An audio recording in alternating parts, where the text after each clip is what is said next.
you think that's helped kind of seeing the different sides of it throughout your career, in perhaps going to the other side of the microphone and you being the voice? Does that help, the fact that you've... Yeah, I think so. And you know, and try to be more open, do you think that gives you a better perspective? Yeah, I think so. And you know, for a number of years there was sort of it was kind of like the team were scared of the media, scared of saying the wrong thing, and then the wrong headline comes out. But I think you know, the media are there to do a job. Just being honest is really important. Like, you know, they're not going to stuff you out of sight for no reason. And I think you get more respect, I think, as well for being honest. And I'm not saying you need to be controversial and Nah. you know, but just being honest about performances and you know, where we are as a team and stuff like that, I think is really important. So being interviewed, so back to being a player, do you remember your first interview as a player?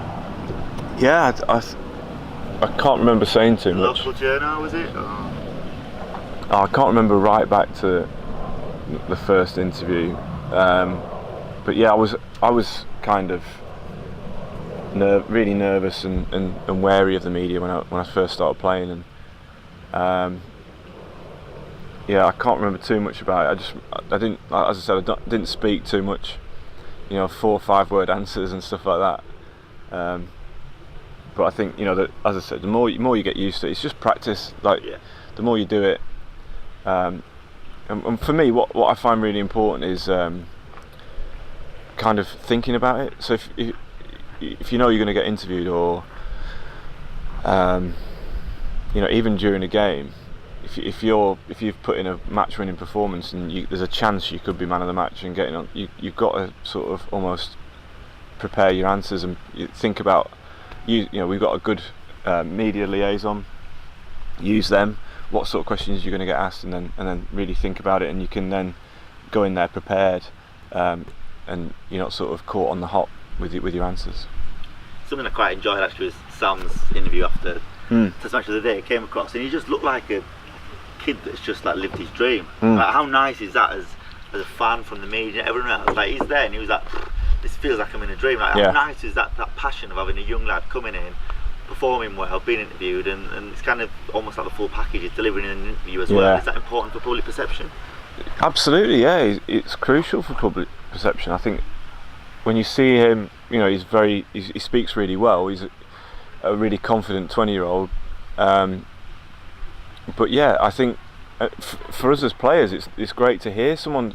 You know, it's not just great for people to hear him be passionate and how much he's enjoying himself, and as I said, it was like a dream.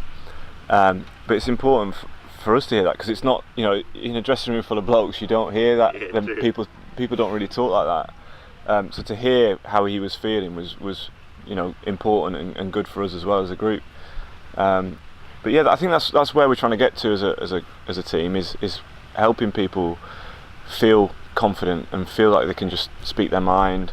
And yeah, it was a great interview, and hopefully we're pushing towards more openness like that.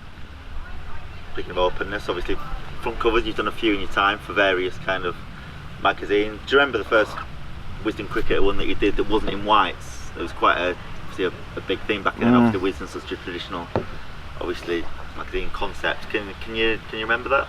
Yeah, I can remember it, and I mean, I think the one with the baseball cap.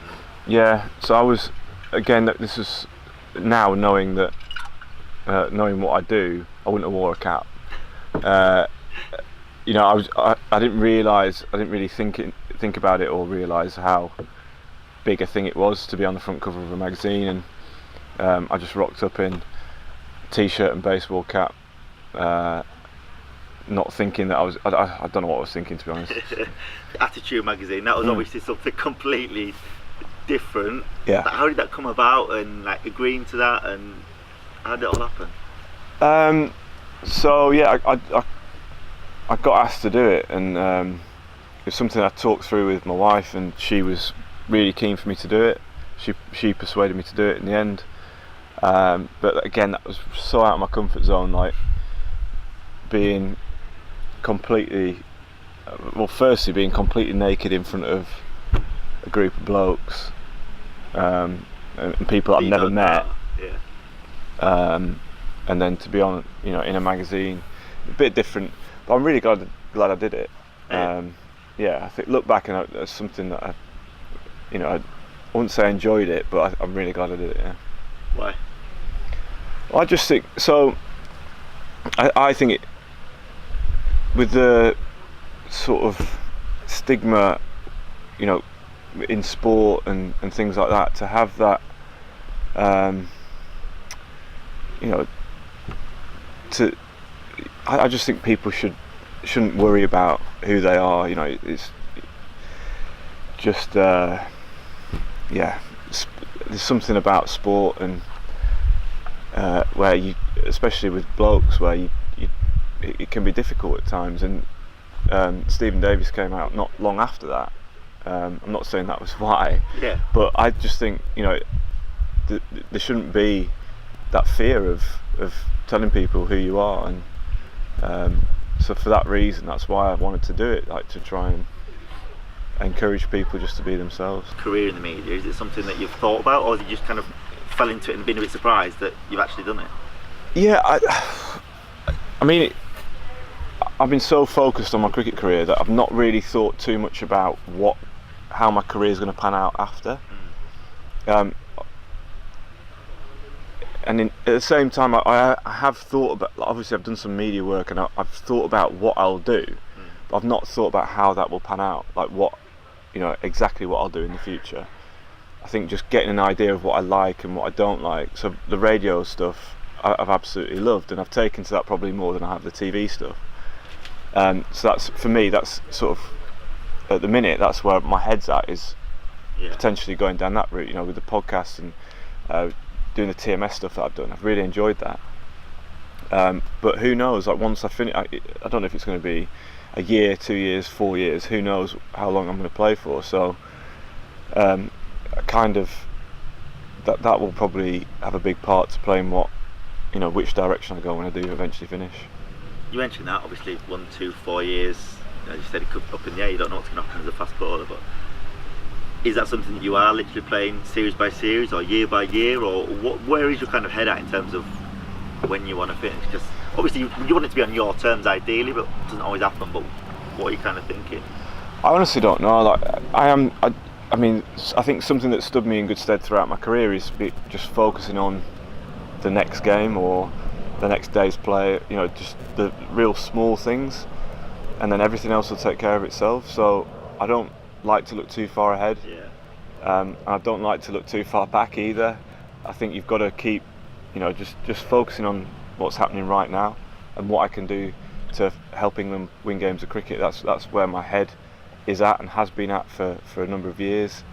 So yeah, I think that's how I've lived my life, and I will continue to live my life, not looking too far. I don't think you can look too far ahead. I think you've got to, if you're going to be successful at anything, you've got to really focus on what's happening right now.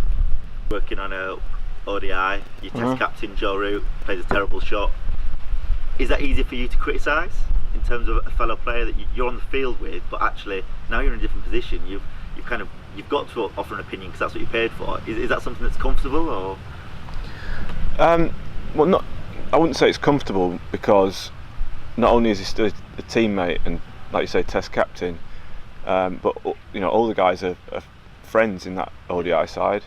But I wouldn't say anything that I wouldn't say to their face. I think that's where what I think in my head.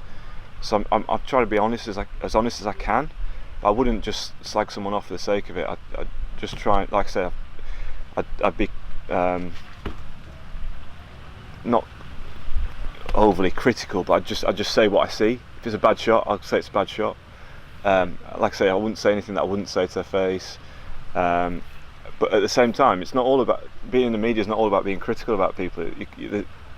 Watching this one day side at the minute is phenomenal. Yeah. They're such an amazing team, and I don't think we've ever had it in England where a team not only is the best in the world, but is setting the standard as well, like breaking their own records, and you just don't know how far this team can go. So for me, it's really exciting to watch that.